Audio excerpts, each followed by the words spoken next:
السلام علیکم۔ SN Islamic history میں خوش آمدید۔ بسم اللہ الرحمن الرحیم۔ حضرت جابر رضی اللہ تعالی عنہ نے بیان فرمایا کہ خندق کھودتے وقت ناگہاں ایک ایسی چٹان نمودار ہو گئی جو کسی سے بھی نہیں ٹوٹی۔ جب ہم نے بارگاہ رسالت میں یہ ماجرا عرض کیا تو آپ صلی اللہ علیہ وسلم اٹھے۔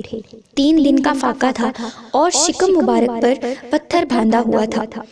آپ نے اپنے دست مبارک سے پھاوڑا مارا تو وہ چٹان ریت کے بھربھرے ٹیلے کی طرح بکھر گئی، اور ایک روایت یہ ہے کہ آپ نے اس چٹان پر 3 مرتبہ ضرب دی۔ اس میں سے ایک روشنی نکلی تھی اور اس روشنی میں آپ نے شام اور ایران اور یمن کے شہروں کو دیکھ لیا اور ان تینوں ملکوں کے فتح ہونے کی صحابہ کرام رضی اللہ تعالی عنہم کو بشارت دی۔